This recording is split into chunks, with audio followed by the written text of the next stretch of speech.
Oke, shalom, selamat malam. Halo. Shalom.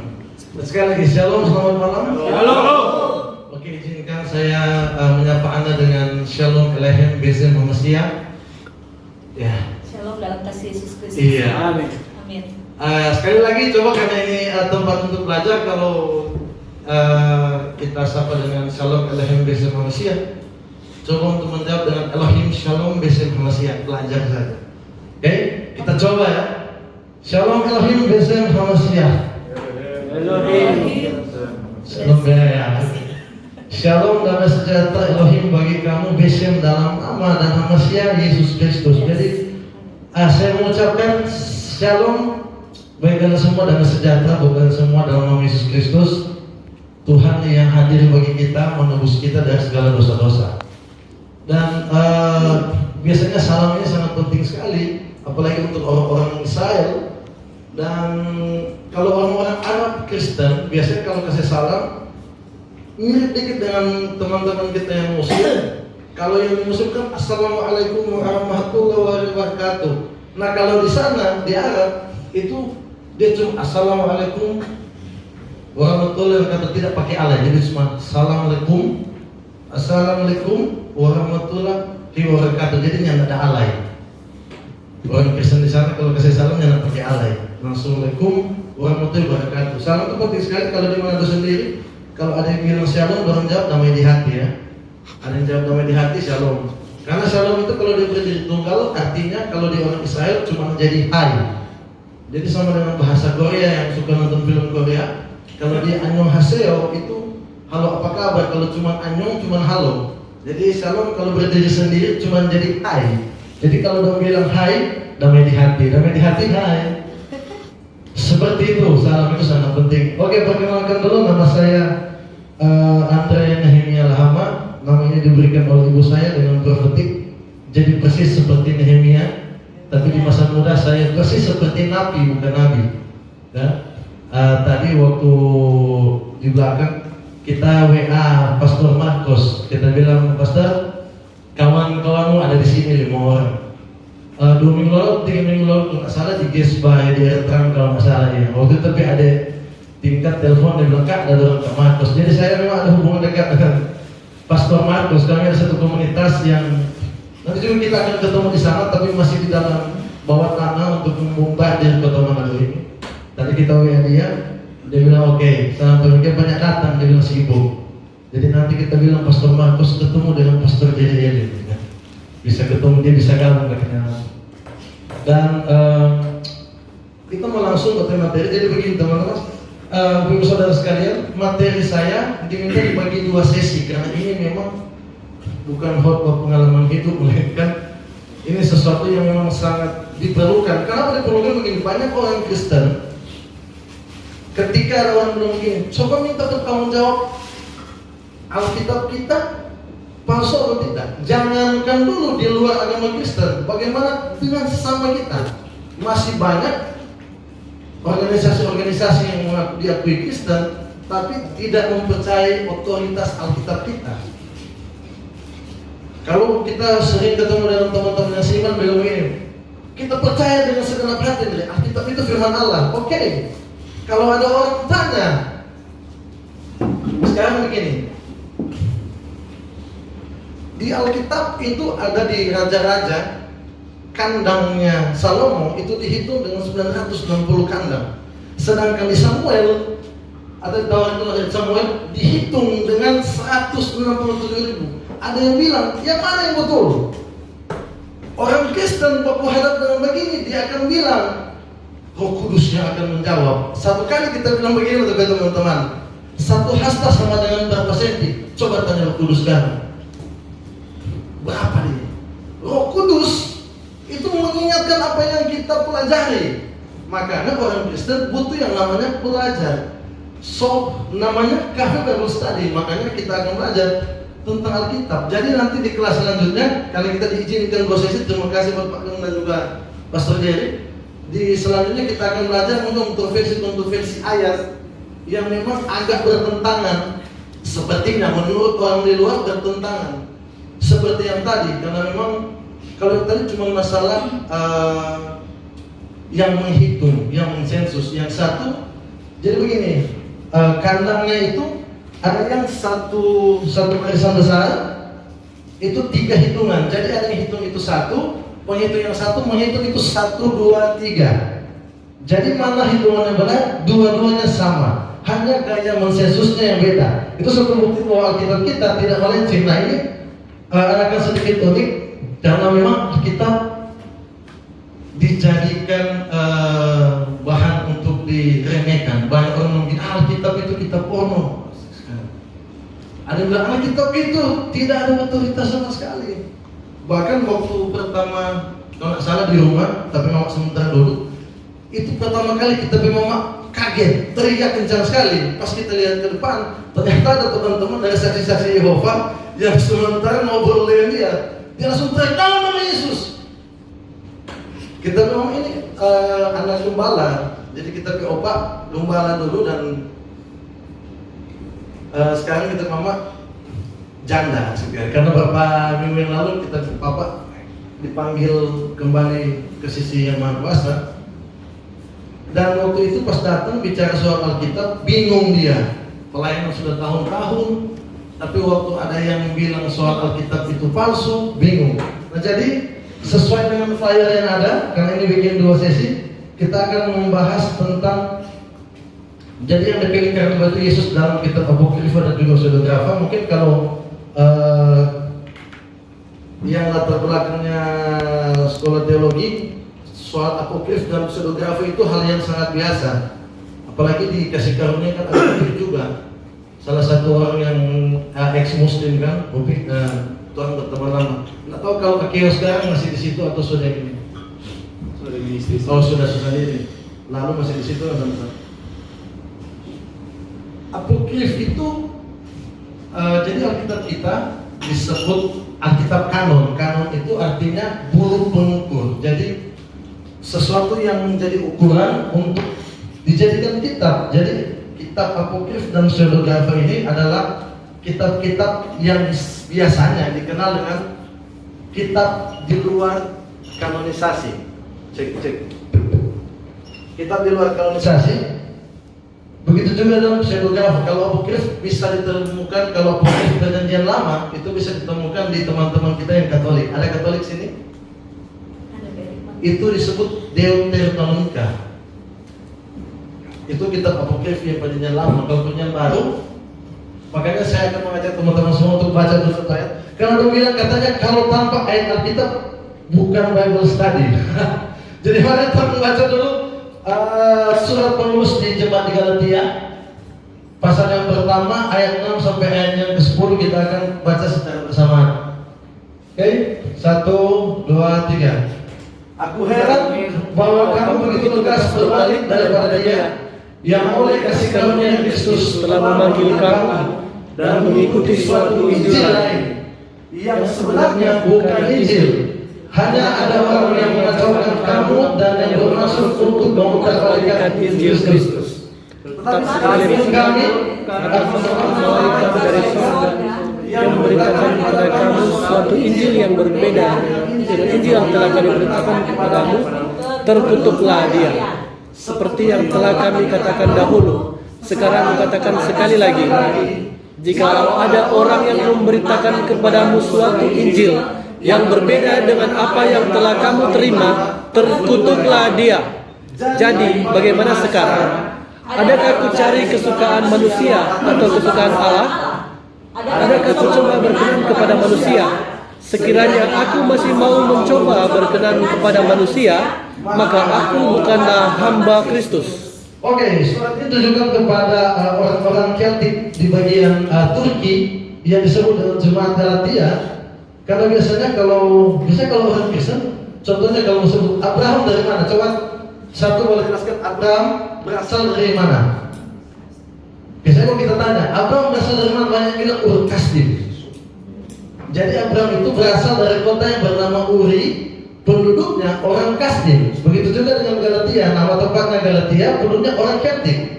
Orang-orang di bagian Asia Kecil yang kemudian jadi satu komunitas kota.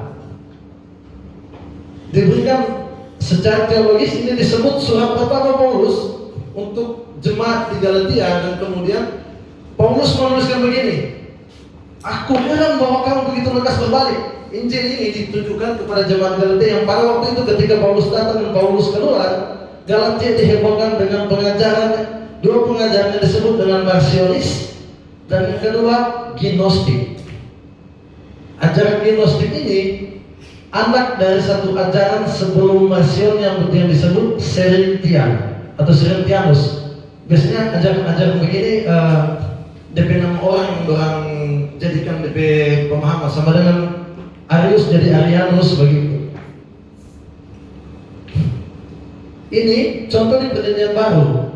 Apa yang terjadi di Perjanjian Lama? Karena Alkitab kita di kanon dibagi dua, Perjanjian Lama dan juga Perjanjian Baru.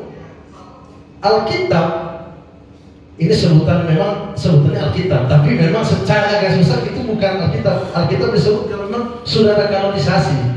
Terjadi di Konsili Janis di kota Yafne. Kemudian dilakukan di sana oleh orang-orang yang kemudian mungkin kita akan kontroversi di sini, tapi ini sejarah menuliskan bahwa ada kepentingan politik para rabi pada waktu kanonisasi berjalan. Karena pada waktu itu kitab Ester belum dimasukkan di dalam kitab kanonisasi Ibrani, dan kemudian karena dilihat bahwa kitab Ester itu punya sejarah pas pembuangan, kemudian diambillah dan ditaruh di situ. Punya nafas, masih ada cerita walaupun tidak ada kata Adonai atau kata YHWH, kata Elohim, tidak ada kata Tuhan, tapi tetap ada maksud sejarahnya di situ. Kemudian ditaruh. Alkitab kita sering dianggap cuma bacaan biasa. Tahun 2016, waktu itu Al-Quran yang paling tua berumur 300 tahun, berumur 300 tahun itu dibawa dari Arab, kemudian dipublikasikan di Indonesia. Dipublikasikan bahwa ini lihat Al-Quran Karim 300 tahun lamanya. Sedangkan kita punya teks yang 2000 bahkan 4000 tahun, yang kemudian diuji karbon anak aktif pada tahun 2016. Dipastikan itu memiliki keabsahan sejarah yang kuat. Mari kita, sayang sekali tidak ada bisa sambung situ karena kita bikin materi PowerPoint di handphone. Memang kita berharap yang kedua nanti kita akan bisa ada di PowerPoint, karena akan ada ayat-ayat yang akan kita bahas yang sangat penting sekali dengan talian sejarah. Oke? Jadi judul yang kita kasih, benarkah Alkitab satu-satunya firman Allah atau ada firman Allah lain? Karena di sini Paulus jelas bilang begini, aku heran kepada kamu yang begitu lekas berbalik daripada Yesus, yang oleh kasih karunia Kristus telah memanggil kamu dan mengikuti suatu Injil yang lain. Karena memang nanti kalau kita akan bahas di situ akan ramai sekali, dan kita berharap memang ada yang mau ambil. Karena memang itu bahasanya sangat terus. Nanti kita harap Pak Gembala, kalau Pak Gembala bisa, boleh kopi buku ini. Buku ini ditulis oleh seorang profesor doktor dari Mesir, yang ini tesis dia. Judulnya Al-Quran Bukan Kitab Sejarah. Jadi nanti bagus sekali kalau ada part-part orang bisa bikin jembatan mana sebenarnya firman Allah. Apakah Alkitab satu-satunya firman Allah, atau sebenarnya Alkitab cuma segi lain dari firman Allah? Jadi kita mulai dulu. Kita mulai dengan kata kanonisasi tadi yang sudah kita mulai di awal. Kanonisasi Yahudi, kanonisasi Alkitab Yahudi itu ada 24 kitab Masoretik atau Masoret. Masoret itu nama orang-orang yang mengkanonkan kitab-kitab itu, dan umumnya disebut Tanakh. Dalam Tanakh itu ada Torah, Nevim, Ketuvim. Kalau yang basicnya teologi tahu kan, Torah itu 5 kitab Musa, dan juga di sana banyak sekali pertentangan yang orang sajikan.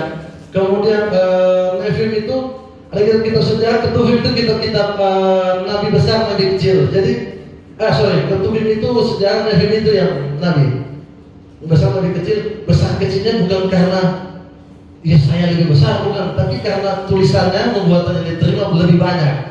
Amos, Obadya, Zakaria itu cuma sedikit. Dan 24, kemudian proses kanonisasi ini dari tahun 200 sebelum Masehi. Perhitungan Masehinya mungkin semua sudah tahu, sampai 0, kemudian Masehinya dari 0, mulai lagi angka 1 dan seterusnya. Dari 200 sebelum Masehi sampai tahun 200 Masehi. Ini kita mau sajikan sedikit. Sayang sekali nggak bisa di sini. Terjemahan Perjanjian Lama. Terjemahan Perjanjian Lama. Yang pertama ada Targum. Ini yang kita bilang dulu. Agak berat tapi boleh diikuti ya. Boleh diikuti kalau sampai sini, boleh diikuti dulu. Saudara semua supaya begini. Karena tema yang diberikan ini sungguh sangat keras, tapi ini sungguh sangat bermanfaat untuk bekal kita sebagai orang Kristen. Karena ayat-ayat ini, percayalah, iman kita lagi diuji dalam banyak hal. Contoh, sekarang orang ngomong begini, umat Islam itu lawannya orang Kristen. Bukan. Sekarang lawan besar umat Islam itu cuma satu, teknologi. Baik, Targum yang kedua, ini Septuaginta atau LXX. Oke, terima kasih. Sudah diikuti di sana. Nah ini, soalnya semua di itu juga di Wikipedia sudah ada. Ini keren ini. Kalau yang Targum tadi dibuat dalam bahasa Aram, ketika bahasa Aram menjadi bahasa pergaulan pada abad ke-4 sampai ke-3 sebelum Kristus. Jadi bahasa Aram itu kalau kita tahu, kalau biasanya Tuhan menyapa Shalom Elohim dalam bahasa Ibrani, bahasa Aramnya Salma Zabra. Nah, itu bahasa Arabnya Salma Zabra. Memang dia tekan Salma Zabra. Kalau dia itu Salma Zabra. Itu pengertian salamnya, pengertian salamnya itu orang Arab. Kemudian Septuaginta LXX itu terjemahan dalam bahasa Yunani yang dibuat oleh orang Yahudi pada masa diaspora atau perserakan di Alexandria, diterjemahkan kira-kira antara tahun 250 sampai 150 sebelum Kristus. Jadi memang LXX atau Septuaginta adalah tulisan yang disalin dalam bahasa Yunani, yang ditulis juga oleh orang Yahudi dalam diaspora, ditulis dalam bahasa Yunani, tapi diambil juga dari teks-teks Masoretik tadi, teks-teks yang tua. Makanya Septuaginta atau LXX disebut salah satu teks paling tua selain The Dead Sea Scroll atau teks naskah Qumran. Nanti juga akan saya bahas. Yang ketiga, Aquila, Symmachus, dan Theodosion. Ketika orang-orang sudah tidak mau pakai Septuaginta, orang Yahudi membuat terjemahan baru tahun 200. Yang Symmachus tadi tahun 200, yang 150 Theodosion. Kemudian ada Hexalpa. Hexalpa ini dibuat oleh Origenes. Tahu Origenes, salah satu orang yang dianggap bapak gereja, dan begitu juga pemikirannya kemudian dianggap filsafat dan kemudian juga dibuang akhirnya. Origenes tahun 185 sampai dengan 254 Masehi. Kemudian ada Vetus.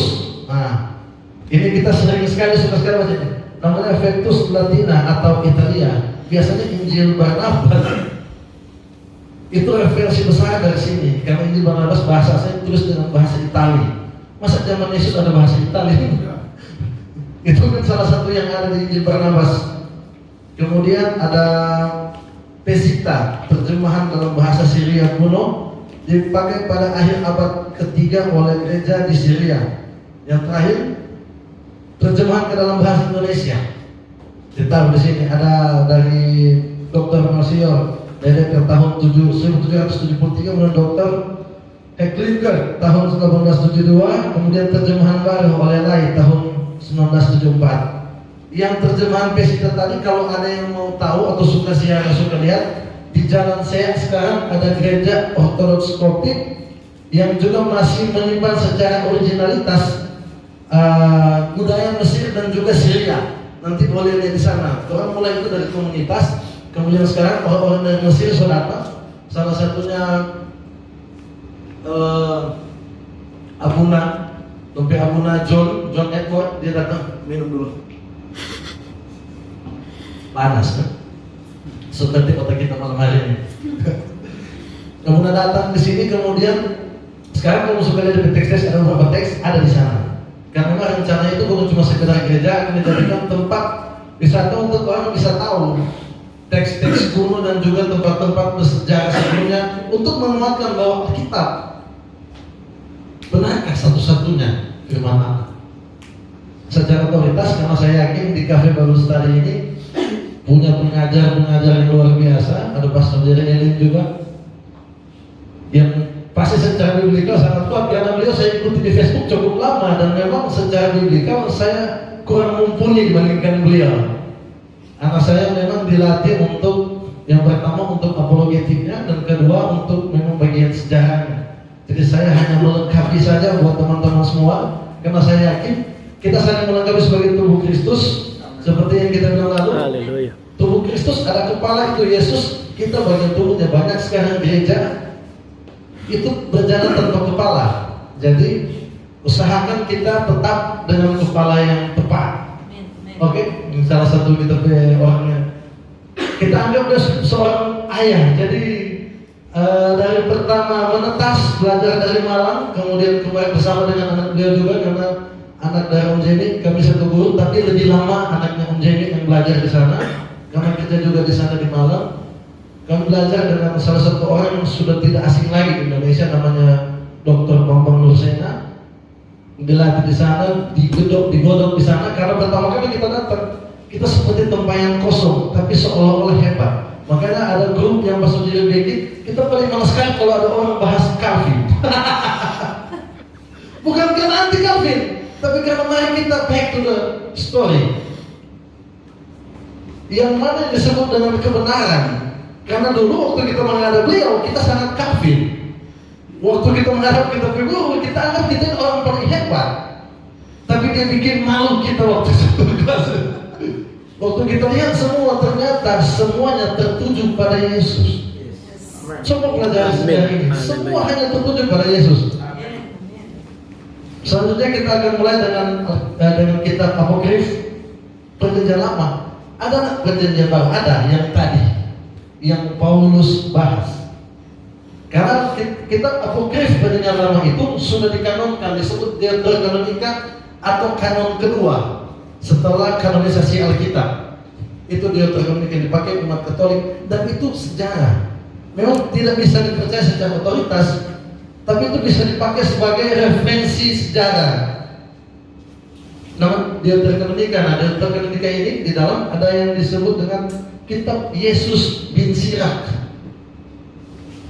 Tahu tak waktu menghadap di Gamaliel kemudian bilang Yesus ini ancaman. Gamaliel bilang apa? Kalau dia dari Tuhan tidak akan lanjut, tapi kalau dia dari Allah dia akan tetap.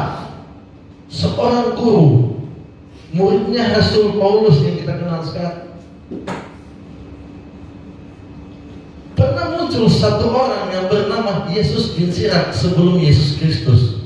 Yesus bin Sirak menyatakan diri sebagai Mesias. Itu kenapa alasan besar Sanhedrin dan juga orang-orang Farisi selalu buntuti dia. Tapi apa hasilnya perjalanan Yesus? Semua yang dilakukan, bantahan dilakukan orang Farisi dibalas dengan hikmat yang bahkan orang Farisi bilang, berakui ini hikmat dari surga.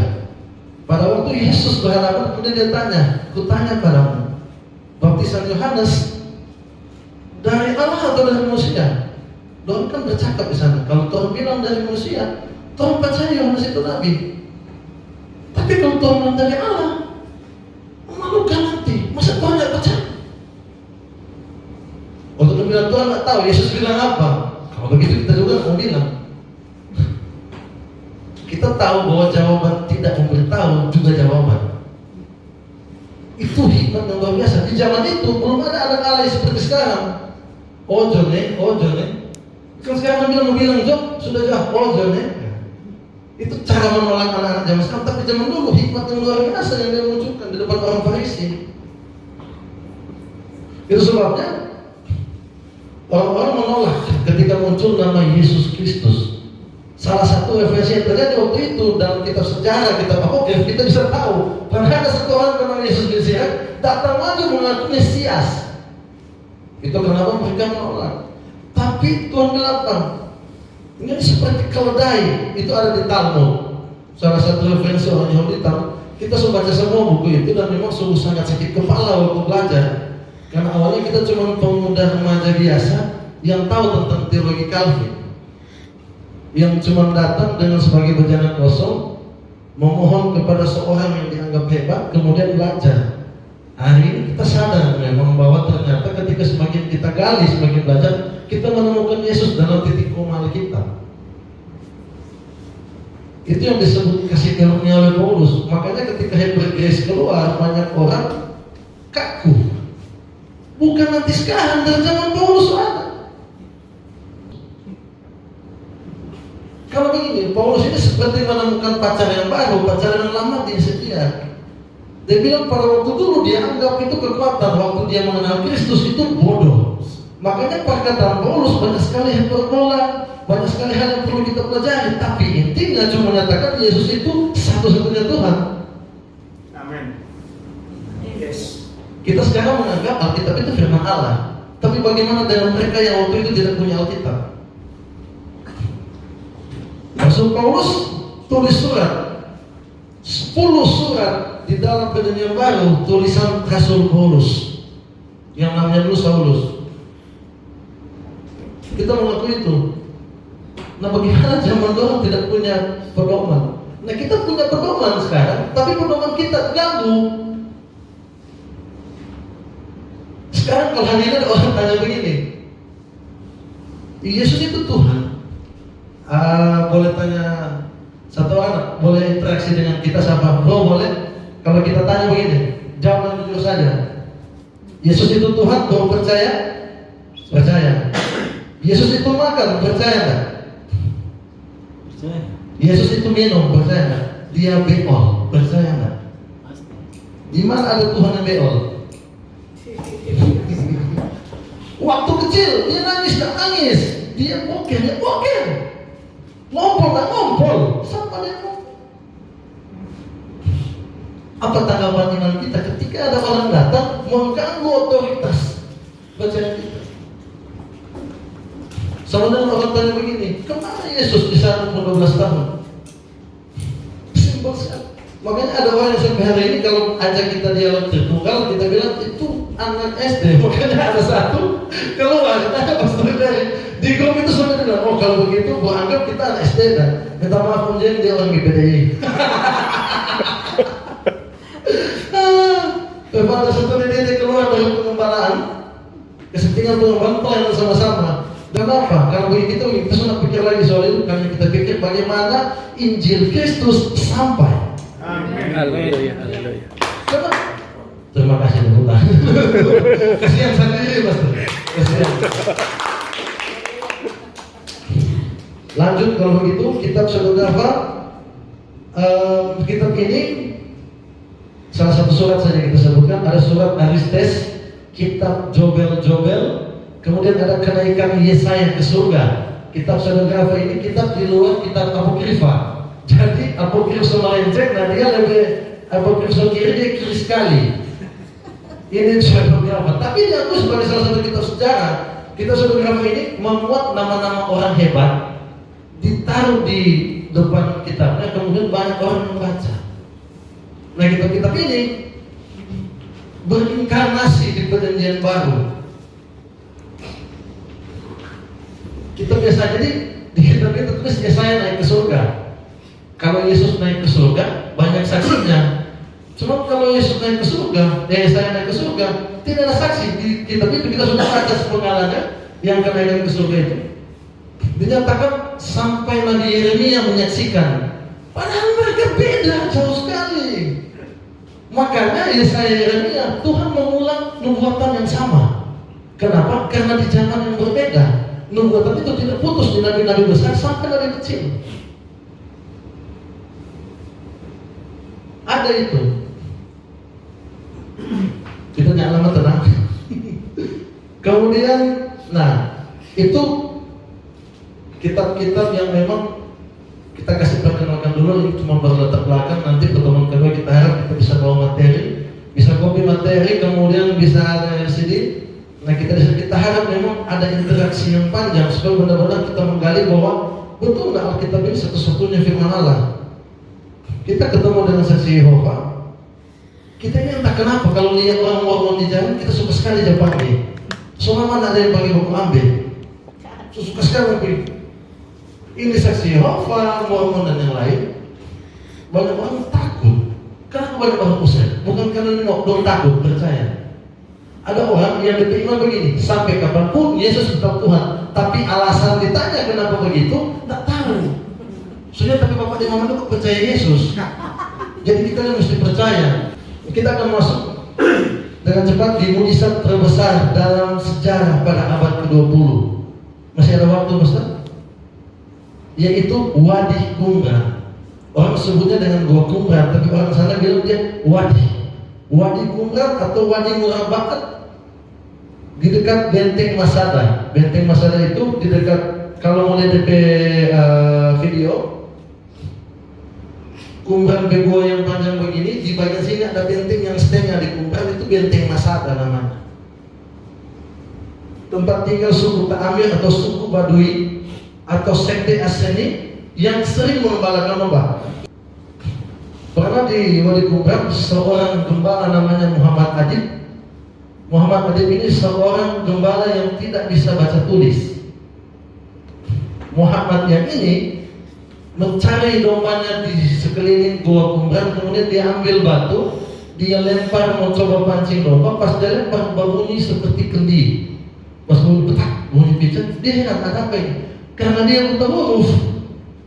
Dia masuk dilihat ada gulungan-gulungan yang ditulis dalam bahasa Semitik atau bahasa Ibrani, Arab dan juga ada bahasa Yunani. Dia bingung ini apa? Dia dari bahasa sendiri bahasa Arab dia tidak tahu. Dia bawa ke tukang loak. Kebetulan tukang loak ini salah satu anggota Ortodoks Syria yang di situ, dibawa di sana kemudian diteliti. Ini adalah tulisan yang dipercayai oleh orang-orang yang beriman. Kemudian di tahun 1947 dijadikan penggalian. Ada 11 gua selain Wadi Qumran Murabaat. Di bagian 11 gua itu dilakukan penggalian dan ditemukan adalah berapa? 587, termasuk PQ47, 10 surat Paulus ditemukan dalam gulungan perkamen, dan juga kalau Paulus punya bukan perkamen, dia lebih apa itu kertas papirus dan juga dengan tembaga-tembaga yang lain ditemukan di situ. Ada 10. Kemudian ada yang namanya PQ27 kalau ke sana tentang surat-surat Petrus, Yakobus dan Yohanes. Ada semua di situ. Itu kode-kode, itu namanya kodeks dari Alkitab itu. Jadi begini, Alkitab kita rapi. Tahu nggak di dalam gua ketika diuji karbon aktif, tulisan-tulisan itu hampir 3.000 tahun. Ada yang hampir 3.000 tahun, ada yang 1.000 tahun, ada yang ratusan tahun. Oh, Allah menjaga firman-Nya. Kemudian yang temukan seorang muslim yang bernama Muhammad Adib yang tak tahu baca, tak tahu tulis. Sadis tak? Tapi sejarah kita tuh luar biasa sekali. Sekarang kalau mau search Qumran, semua muncul. Kode Alkitabnya, kode itunya, kemudian muncul sama di situ. Nah, dibandingkan Qumran, Masoretik teks paling lama. Jadi begini, ada yang namanya Samaritan Pentateuch. Samaritan Pentateuch ini kalau saudara hobi baca kitab, saya nggak mau bilang rajin, takut menuduh. Bilang hobi saja. Kalau saudara baca kitab, waktu itu di Yohanes pasal 4, Tuhan bilang begini ke perempuan yang tidak punya suami tapi banyak laki-laki itu. Dia bilang manusia orang tidak akan lagi menyembah Bapa di atas gunung itu. Gunung itu namanya Gunung Gerizim. Dan di atas bait itu pada waktu itu terjadi pulang dari asimilasi, terjadi percampuran. Orang Samaria memisahkan diri, lari ke Gunung Gerizim. Nah, orang Samaria memegang 5 kitab Musa. 5 kitab Musa itu disebut dengan Samaritan Pentateuch.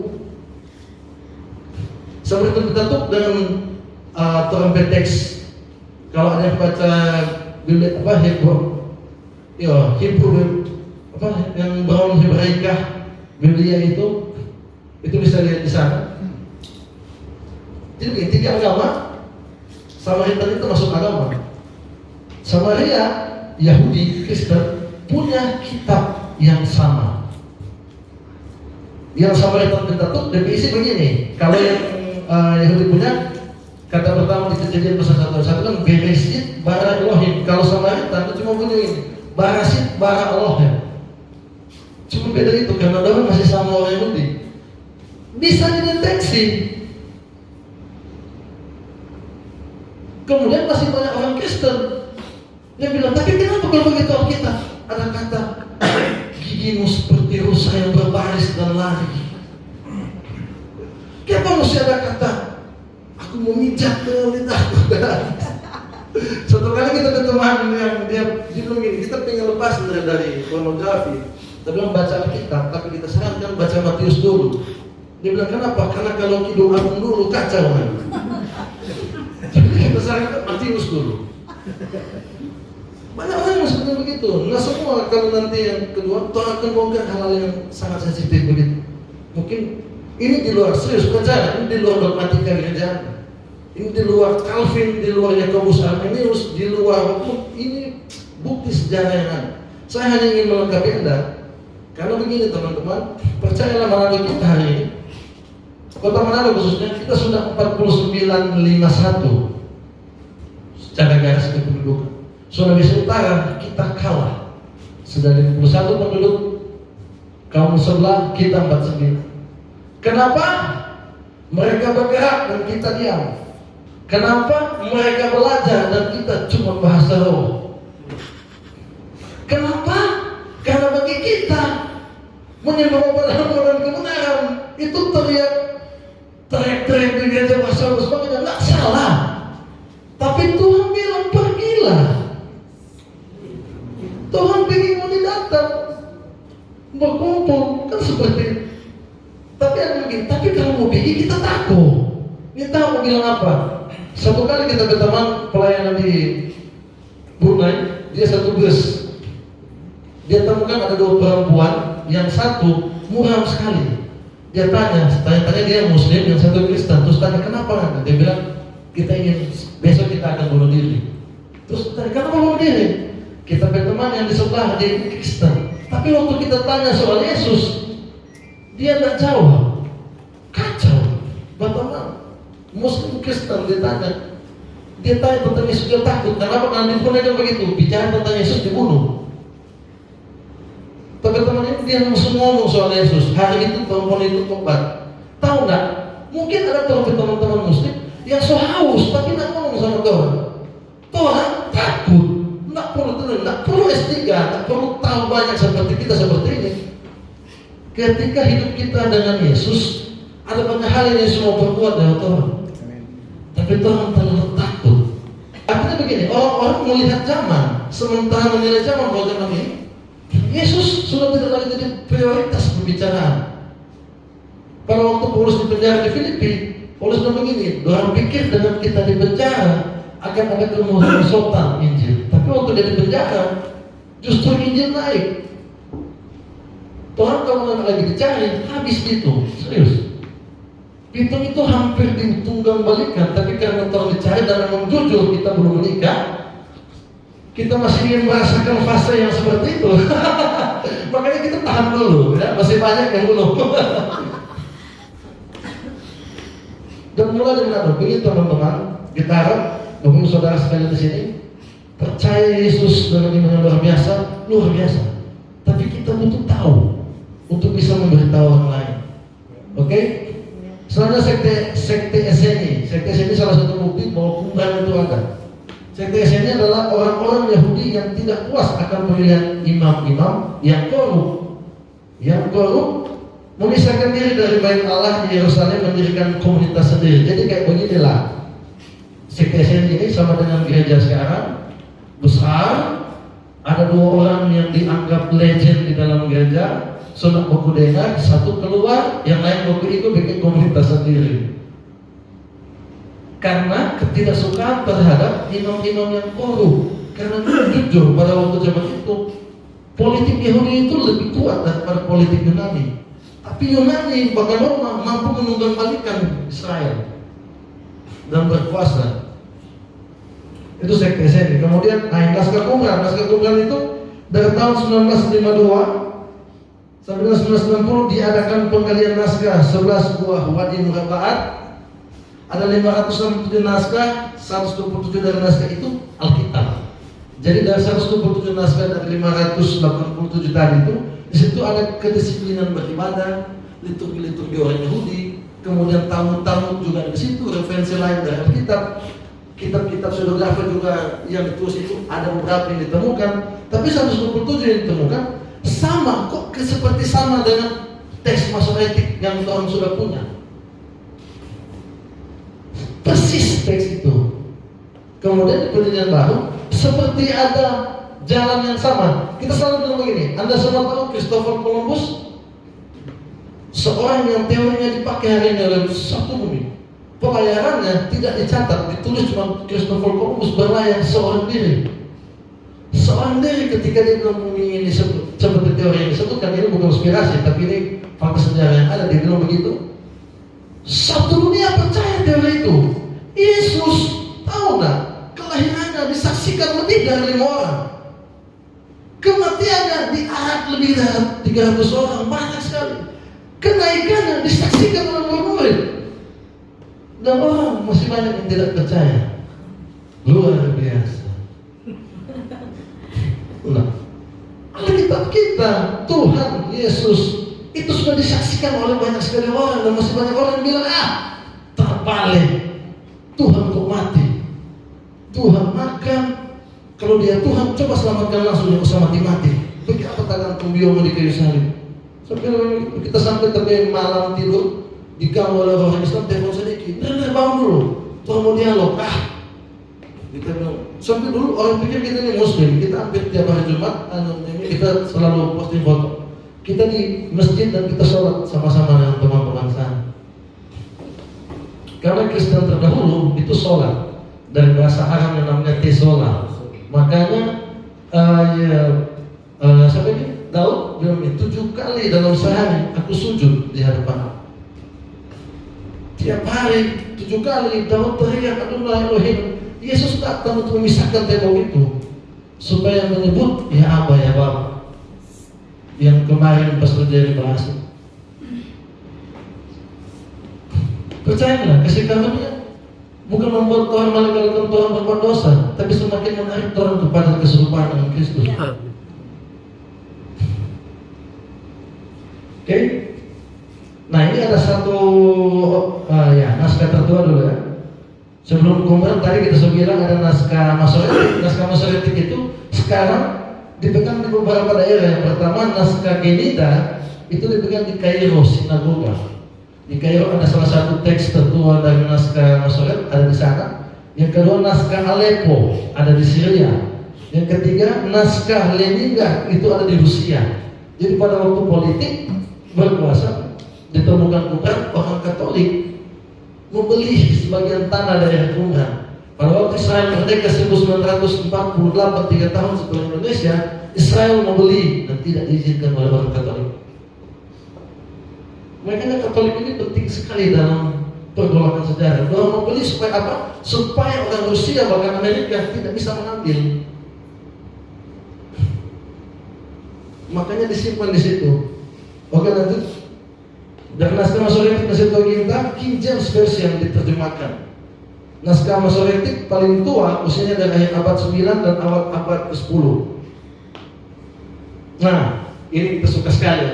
Ada satu orang yang dikenal sampai hari ini oleh orang Yahudi. Salah satu orang yang sangat mau bilang dia ada andil besar dari ayat ini. Namanya Eliezer ben Yehuda.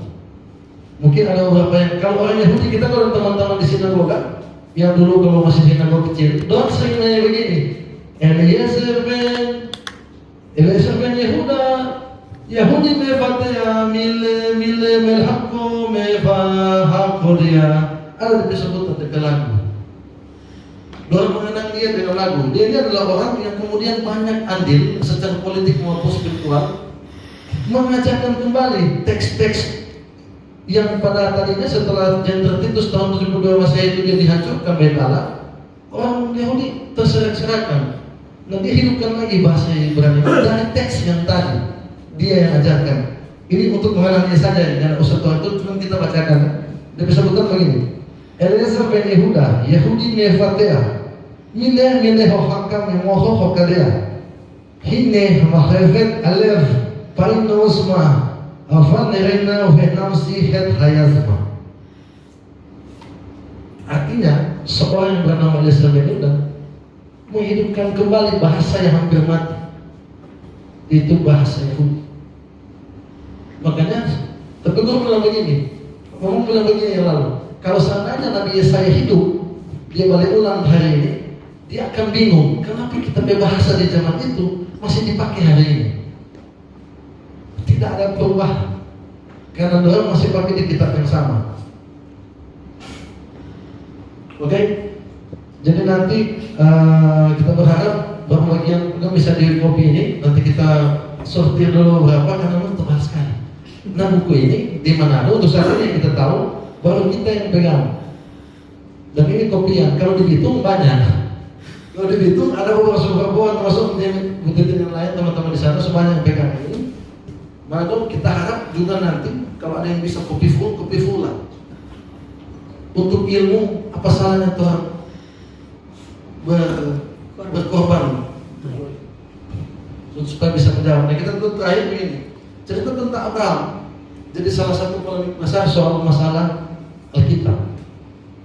Abraham itu disebut Abu Al-Hakam atau Abu Mu'minun oleh sebutan orang Arab Kristen. Orang ini sebagai orang Kristen tinggal di kota Uri, yang sekarang kalau Anda deteksi namanya Tel Mukaya. Sekarang letaknya kira-kira 12 km di sebelah barat kota Naziria, di tepi sungai Efrat, Irak Selatan. Pada tahun 1922 sampai dengan 1934, Sir Leonard Rowley melakukan penggalian di kota itu. Jadi di kota itu melakukan penggalian dan menemukan banyak sekali fosil yang mirip dengan kitab-kitab kejadian tentang Abraham. Makanya ada yang bilang kitab kejadian kan, Musa waktu itu mabuk, Musa waktu itu stres, kemudian dia menerima wahyu Tuhan. Tapi dilakukan penggalian di zaman modern, ditemukan sama persis. Masih bisa dilacak, keren nggak? Makanya Alkitab kita, coba lihat perjanjian lama itu, DP historika sambung menyambung menjadi satu. Memang ada yang pada bilang begini, kenapa DP nubuatan di Yesaya, DP kejadian di Tawarik? Karena DP kanonisasi Tawarik dulu, baru Yesaya. Nah kanonisasi yang Nevim Ketuvim itu, yang bikin memang dia berjarak, tapi sebenarnya dia nubuatan dulu, DP kode tahun itu jelas. Kita punya kode-kode waktu, orang punya banyak sekali, tapi dianggap palsu. Nah permasalahannya orang Kristen banyak yang tahu ini. Dong cuma suka tahu, yang penting kita soku nyanyi haleluya, sudah terpekau sudah koneksi dengan Tuhan ini. Tidak masalah. Kita begini, ada orang yang kita bahkan sebelum kita bapak meninggal, 3 minggu sebelum kita bapak meninggal, kita memang itu masuk rumah sakit. Nah waktu orang sementara penyembahan, satu kita ke teman yang memang sudah uji, dia bilang begini, Tuhan bilang pada kita, anak akan memasuki lubang kekelaman dan itu maut. Dia bilang, tapi Tuhan bilang pada tenang, dia akan tetap menyertai. Waktu itu kita berpikiran mama, karena satu hari setelah Pastor Jerry datang berkunjung doakan mama di rumah sakit, itu terima pesan itu. Tahu tak? Bulan Februari kita masuk rumah sakit, lambung bocor dan ternyata papa yang meninggal. Dan setelah kita lihat hari itu pernyataan Tuhan yang habis-habis sampai hari ini. Kita bukan percaya begitu, kita percaya bahwa Tuhan akan memakai orang-orang yang dia tahu untuk mengkasih tahu orang lain. Kita percaya. Tapi tahu enggak? Ada sesuatu yang sangat penting. Kabar baiknya adalah sesuatu tentang firman Tuhan kita, firman Allah kita, Alkitab kita, itu sudah diuji oleh dunia. Bahkan dunia hari ini menyatakan Alkitab satu-satunya kitab suci tertua di dunia. Sudah diuji. Saya berharap terangsang pikiran kita, nyali kita kalau begini teman-teman. Bapak Ibu Saudara sekalian, sekarang penghijauan lagi sangat luas sekali. kita kalah lewat keuangan karena itu jalur pemerintah, tapi kita punya Tuhan yang mengatakan isi dulu bejana itu. Ketika Tuhan bertemu dengan orang seperti itu, Tuhan pasti bisa. Oke, sekali lagi kita harap di sisi yang kedua nanti dipercayakan. Terima kasih Pak Gam yang rendah hati yang baik ini. Dia bilang boleh 2 sesi. Oh, kita bilang kita lebih mau Pak, supaya tersampaikan dengan baik. Dan kita berharap di sesi yang kedua Tuhan bisa sedikit ada komunikasi. Kalaupun ada yang boleh catat, masalah karena memang persoalan sejarah cuma 2, baca dan tulis, cuma itu saja. Oke, terima kasih, mungkin itu saja dari kita. Sekali lagi terima kasih buat Pastor Jaya ini. Kita minum dulu.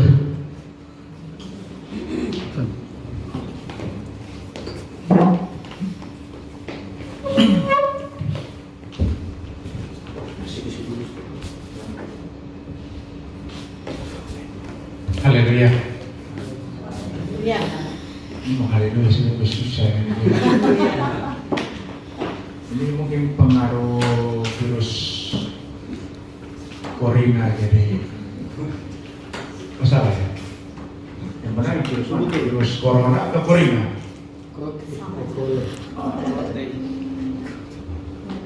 Ya, saya menyadari bahwa saya tidak mampu, bukan kurang mampu, tapi tidak mampu untuk belajar sejarah. Ya, saya tidak dikaruniakan untuk belajar sejarah. Dari Tuhan Yesus sudah atur ketemu dengan Pak Andre ini, dan hari ini juga ketemu dengan banyak orang yang tergerak untuk memberitakan kabar baik ya. Dari kasih karunia ministry. Tidak ada yang kebetulan di dalam Yesus Kristus. Tuhan Yesus telah merencanakan semua pertemuan kita detail. Ya, jadi kalau orang mau pergi memberitakan kebenaran, duduk belajar.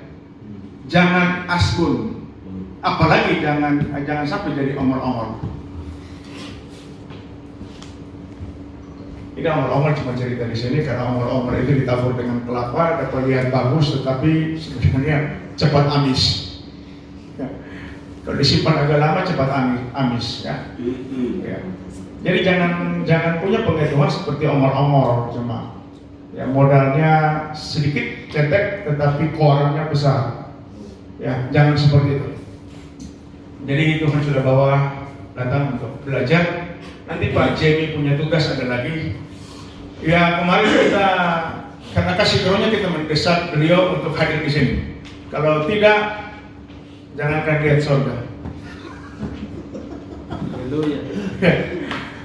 Terus inilah waktunya Tuhan untuk memperlengkapi kita. Ada Rasul Indra Patmanegara yang mungkin lagi dicari, bukan orang Bitung tapi orang Manado nanti. Karena X, ya, bukan X narapidana tapi X Islam, murtadin yang diistilahkan begitu. Mari kita lihat coba ketika kita ditanya siapakah Yesus. Tadi disinggung tentang apologet. Ya. Kita harus bisa menyampaikan pembelaan iman Kristen yang namanya apologet. Ayatnya ada 1 Petrus 3 ayat 15 dan 16. Mari kita lihat. Nah, ini dia. Tetapi kuduskanlah Kristus di dalam hatimu sebagai Tuhan. Ya. Ini dalam bahasa Yunani-nya disebut sebagai Kyrios. Dalam bahasa Ibrani disebut sebagai Adonai. Ya. Ini Tuhan, itu yang dimaksudkan Tuhan di atas segala Tuhan. Tuhan yang memiliki kehidupan kita, Tuhan yang menyelamatkan kita. Ini Tuhan. Dan siap sedialah pada segala waktu, siap sedialah untuk memberi pertanggung jawab kepada tiap-tiap orang yang meminta pertanggungan jawab dari kamu tentang pengharapan yang ada padamu, tetapi haruslah dengan lemah lembut dan hormat.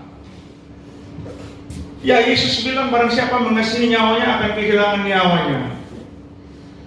Tidak sembarang orang yang bisa berbicara seperti itu yang sangat keras, kecuali memang dia penuh dengan Roh Kudus. Jadi banyak yang membiaskan pengertian dari Roh Kudus hanya sibuk dengan bahasa roh, demonstrasi bahasa roh, tapi ketakutan luar biasa, malah jadi paranoid. Mau berdoa saja takut, ya, punya toleransi tingkat dewa, sampai kita takut memberitakan nama Yesus Kristus. Ya, lebih banyak orang memberitakan tentang Tuhan Allah, Allah Tuhan, Tuhan Allah. Yesus tidak pernah muncul. Ya. Coba saudara dengar para tokoh-tokoh pendeta yang terlalu tingkat toleransinya sudah tingkat dewa lah. Oke. Dan dengan hati nurani yang murni supaya mereka yang memfitnah, itu tadi yang dijelaskan tadi, fitnah itu. Ya. Orang ini diam 1000 bahasa. Ini harus periksa mana yang salah. Saya cukup banyak terlibat diskusi di internet, medsos, FB dengan Islam radikal, dibully habis-habisan. Mereka memberi banyak waktu untuk belajar Alkitab. Mereka berusaha menemukan sebanyak mungkin kesalahan dalam Alkitab. Itu tadi sudah dibuka. Kemudian kita masa bodoh. Ya, yang penting kita selamat kok. Ya. Ada tadi ceritanya memalukan. Tanya siapa Yesus? Nggak tahu, bingung. Ya. Itu pertanyaan-pertanyaan jebakan yang umum ditanyakan kepada Kristen. Sedangkan berhadapan dengan saksi Yehova saja kita nggak bisa menjelaskan.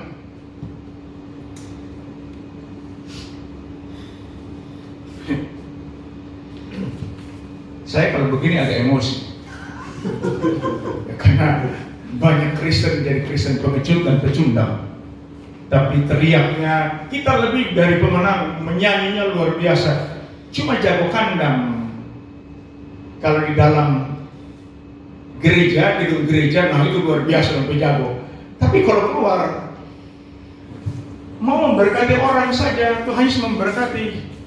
Wow, saya bertemukan sopir Kristen bisa memberkati. Tuhan Yesus memberkati, haleluya. Mana orang Kristen bisa ngomong begitu belak-belakan? Ya, karena berpikir kalau sudah ngomong seperti itu harus jadi pendeta. Nah, ini bagaimana kita mau menjelaskannya? Jadi, harus memberi pertanggungjawab kepada tiap-tiap orang yang meminta pertanggungan jawab dari kamu tentang pengharapan kita dalam Yesus Kristus. Yesus Kristus adalah juru selamat, Yesus Kristus adalah Tuhan. Bagaimana kita menjelaskannya? Kalau kita malas belajar, jangan membaca Alkitab seminggu sekali. Setiap hari mesti belajar. Saya habiskan waktu, saya sudah ulang-ulang, 1 hari kurang lebih 8 jam duduk belajar. Kalau kurang percaya silakan ke rumah saya. Jadi kita harus belajar, jadi pembelajar. Ini bukan masalah sekolah menjadi sarjana teologi, bukan. Ya, setiap kita pembelajar. Karena kita mau mempertanggungjawabkan iman kita kepada Kristus. Ketika orang bertanya, orang mesti jawab. Ya. Boleh? Sudah kancing ini. Ya. Ini Pak Indra saja baru masuk sudah menggebu-gebu belajar. Ya, kita sampai merinding baca dia punya postingan. Wah, ini baku sapu ini di medsos, ini nyetak aku ini. Biasa kalau orang mau baku sapu di medsos, mesti pakai akun palsu. Ini foto asli. Ya, kamu sekarang tambah ada pasangan lagi, aduh. Foto si dua orang ini dong, cari dua ini bukan cari satu. Ya. Nah, kita gereja harusnya membuat pemuridan. Ya. Ini gereja abaikan pemuridan. Ya. Penjemaatan. Ya? Cuma penjemaatan. Ya, betul. Penjemaatan. Ini ada istilah baru ya, Pak. Ini membuat gereja tersinggung. Kita harus memuridkan, harus membuat orang lebih pandai dari kita. Ya. Kenapa kita ngotot mesti belajar? Kita tidak pernah takut tersaingi. Moni lebih pintar, lebih mantap. Jangan cuma sama dengan kita belum sukses, belum berhasil. Harus lebih pintar. Haleluya. Semangat kok. Yohanes 8 ayat 31-32.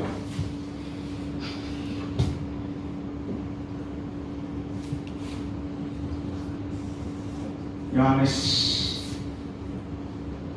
8 ayat 31-32. Sebenarnya langsung 32 dia muncul.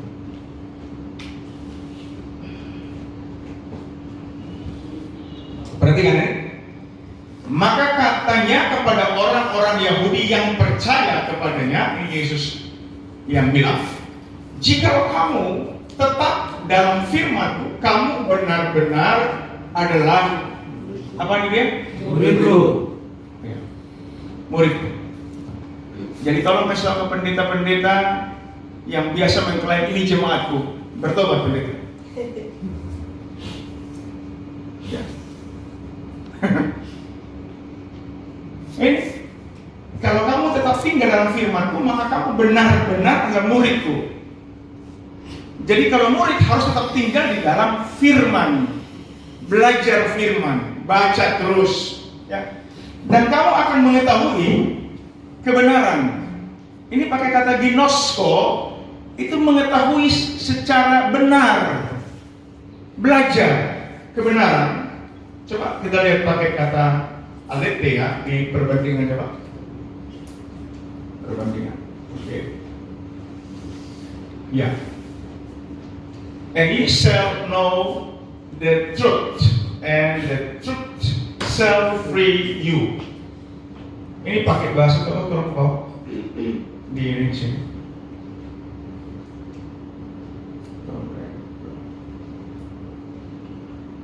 You know, ginosko, aletheia, truth. Orang mesti belajar ini.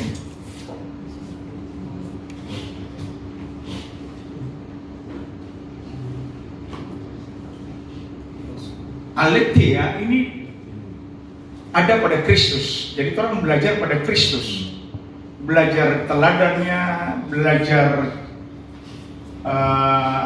ajaran-ajarannya. Ini belajar aletheia. Ada kebenaran yang dikaruniakan. Ada kebenaran yang harus dibelajar. Kalau kebenaran yang dikaruniakan itu adalah dikaiosune. Kebenaran yang mesti orang belajar, ini dia, aletheia. Murid tugasnya harus belajar.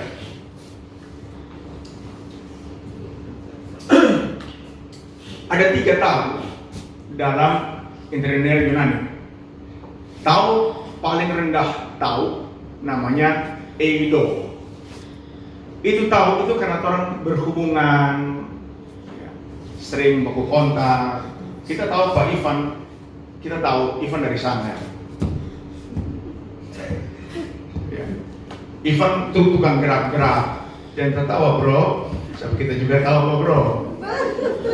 Itu karena orang sering berapa? Itu eido, tingkat rendah. Kalau tingkat lebih tinggi sedikit namanya ginosko.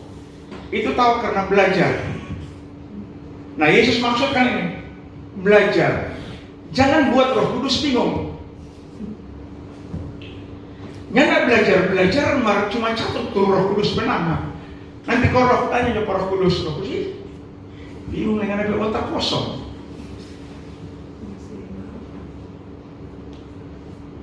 Mau khotbah, nyara persiapan, nanti tanya Roh Kudus. Makanya khotbah simsalabim. Nah, sedikit pakai bahasa roh. Orang yang nggak mengerti, khotbah mesti pakai bahasa manusia, jangan pakai bahasa roh.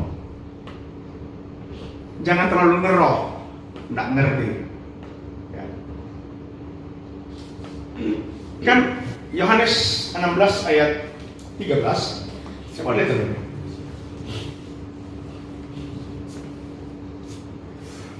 Ke bahasa Indonesia, enggak. TV. Bahasa Indonesia. Ya. Yohanes di sini. Nah, di atas, Pak. Ini gambar icon itu. Ini nih. Ya. Klik. Yohanes berapa tadi? 16 Ayat 13. Yohanes 13 ayat 16 ke 13, sorry. 16 ke 13, betul. Nah, tetapi apabila ia datang, yaitu Roh kebenaran, ini pneuma aletheia, ia akan memimpin kamu ke dalam seluruh kebenaran, aletheia, sebab ia tidak akan berkata-kata dari dirinya sendiri, tetapi semua atau segala sesuatu yang didengarnya itulah yang akan dikatakannya. Ia akan memimpin kita kepada seluruh kebenaran. Ini penolong. Ya, kalau saya mau contohkan hari-hari, yang kita atau pengajar atau Pak Andre tadi itu hanya menolong kita menjelaskan tentang itu tadi apokrifa, ada apa tadi satunya? Ya, pseudepigrafa. Itu kitab palsu. Nah, dia akan menuntun kita kepada seluruh kebenaran. Tapi kalau terlalu otaknya dan diisi, kira-kira bagaimana? Lebih belajarnya mau. Kalau mau ngomel mau. Ya, kalau tekeng jago mau. Ya, saya harapkan supaya kita semua bisa jadi tersinggung semua ya. Saya harapkan tersinggung. Tersinggung jangan cari kita yang beda. Tersinggung cari Alkitab, belajar. Amin. Haleluya. Haleluya. Jangan kita disebut orang Kristen bodoh. Kitab sendiri orang lain yang ajar buat orang. Kan jadi ramai ya. Ya, jadi kasih karunia saya setuju sekali. Kasih karunia ministry, sampaikanlah bahwa Yesus adalah Tuhan. Kalau orang tanya, kenapa Yesus disebut Tuhan? Nah, dijelaskan. Ya. Yesus satu-satunya Tuhan. Tidak ada tiga Tuhan. Amin. Ya, gitu. Satu-satunya. Nanti tunjuk ayat, makanya belajar untuk ingat ayat. Kemudian Yesus adalah juru selamat, bukan juru tawar. Bisa tangkap? Ya. Jadi kalau juru selamat itu keselamatannya diberikan, bukan dia menawarkan keselamatan.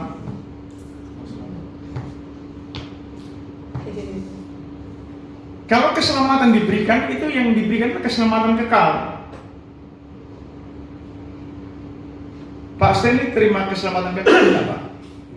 Terima keselamatan kekal. Perhatikan baik-baik, Pak. Keselamatan kekal.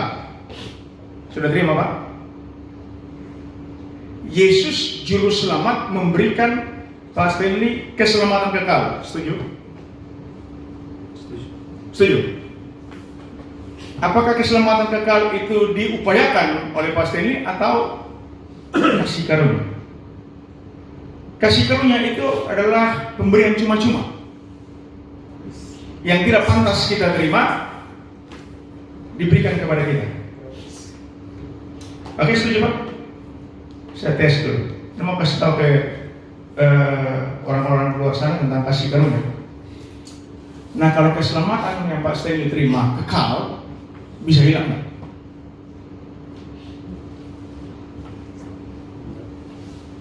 Saya support sekali dengan misi pelayanan Anda, tapi jangan keluar bawa kebodohan. Ya. Saya siap mati untuk Kristus, tetapi janganlah kita menyampaikan kebodohan-kebodohan kita. Orang belajar di sini. Kristus adalah juru selamat, bukan juru tawar keselamatan. Dia memberikan keselamatan kekal kepada kita. Keselamatan kekal tidak bisa diupayakan, diberikan dengan cuma-cuma dan sifatnya kekal, abadi, permanen. Yes. Haleluya. Ya. Jangan pernah ragu, karena kita tidak bisa mengupayakan yang kekal. Demikian pula kita tidak bisa menghilangkan yang kekal. Yes. Amin. Amin. Sorry. Jadi kalau kasih tahu kepada orang di luar sana belum pernah kenal Yesus, terima Yesus, itu bahasa penginjilan, terima Yesus pasti Anda menerima keselamatan kekal. Dan Anda tidak pernah akan hilang. Sekali selamat, tetap selamat. Yes. Itu iman Kristen, bukan ajaran dogmatika gereja. Yes. Haleluya. Kalau orang ragukan keselamatannya orang sendiri, orang ini calok. Tadi dikatakan oleh Pak Andre tadi, Hyper Grace itu bukan surat izin melakukan dosa, bukan. Alkitab tidak pernah ajar ketika orang bertobat datang kepada Kristus disebut sebagai gereja Kristus, lalu habiskan waktu berpikir buat dosa, ya kan? Duduk menghayal bikin dosa. Nggak ada waktu untuk berpikir seperti itu. Karena kita diubahkan, namanya metanoia, itu perubahan pikiran. Ya. Jadi taruhkan diri, ya, taruhkan dalam pikiran kita, Anda adalah orang benar. Setuju Pak? Setuju Pak? Orang benar. Orang benar harus berpikir yang benar. Berpikir seperti Kristus berpikir. Amin. Amin. Ya. Orang benar harus bicara yang benar, jangan lemus. Kalau tim ini, ministry ini janji minggu depan mau datang, kalau nggak datang, neraka semua. Amin. Nah, kan kita orang benar. Iya. Kalau keselamatan bisa hilang, jangan datang minggu depan, pasti hilang.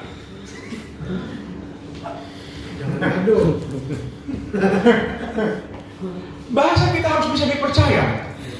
Ya. Ikutilah teladanku karena aku pengikut Kristus. Loh, kalau bahasa orang saja tidak bisa dipercaya, mau penginjilan bagaimana? Orang Kristen tukang bikin bodoh orang Kristen tukang terlambat. Mudah-mudahan Anda tidak terlambat masuk ke Haleluya. Gitu. Ya. Oh, ada tersinggung di belakang. Syukurlah, karena sebenarnya sudah itu kita bermaksud. Ini bukan bahasa pendeta tapi bahasa hamba. Betul itu Pak. Jadi kita support dan semua sini support, belajar dan belajar, tahu kebenaran supaya kita bisa memberitakan kebenaran. Ngomong benar, habis ngomong benar apa? Bikin benar. Ya. Harus tahu dulu kita orang benar. Orang benar berpikir yang benar, habitatnya dalam kebenaran. Bicara yang benar, dapat dipercaya. Omong A, bikin A. Ya. Bicara yang benar, lakukan kebenaran. Kita adalah duta-duta Kristus. Semua di sini adalah duta Kristus. Amin. Amin. Amin. Duta Kristus lupa kurang semangat. Ya, Tuhan memberkati. Dan nanti kalau mau bertanya sesi berikut, ya karena saya tidak kuasa ini. Ya orang pendeta jangan serba tahu kok. Takoi. Masih tahu diri kok. Jangan sok tahu, belajar dulu. Ya. Kita punya catatan cukup banyak tentang kanonisasi, tentang konsili-konsili. Ya, tapi kita tidak mampu menjelaskan seperti itu. Orang harus bisa akui bahwa ada orang yang Tuhan percayakan untuk. Iya, seperti itulah. Ya. Satu lagi. Orang adalah pembelajar, minta pengertian daripada Yesus Kristus, dan juga jangan lupa minta keberanian. Amin. Itu tersinggung sekali tadi Pak Andre ngomong itu orang Kristen itu memesan bunyi pengecut. Mar, satu karena nggak tahu mau ngomong apa kalau nggak tahu, nggak mau belajar. Ya. Jadi saya bersyukur Tuhan Yesus sudah utus kemari, ada cukup banyak ini teman-teman dari Pak Christian. Tolong bawa minggu berikut datang nih 2, 4, 6, 8, 9 buah roh. Kalau minggu depannya ada hadir, orang yang udah besok. Amin. Nah, ini dia tuh. Kalau orang ini paling senang tuh, mesti ada getar sedikit baru semangat. Mar kalau bilang kasih karunia ya, no. Bukan ancaman tapi tekanan. Oh, bukan ancaman tapi tekanan. Luar biasa. Dengan Pak Jebi lagi, kalau yang datang Pak ada. Ya, jadi orang bergabung di sini untuk belajar ya. Kita tidak membedakan denominasi gereja, orang adalah tubuh Kristus, sudah dijelaskan. Kita harus minta keberanian untuk memberitakan firman Tuhan. Bukan hanya untuk habis dipakai bahasa roh, level ke-7 dari tingkap-tingkap langit. Ininya ada isi. Oke, Pak Indra nanti tugasnya minggu depan ya Pak?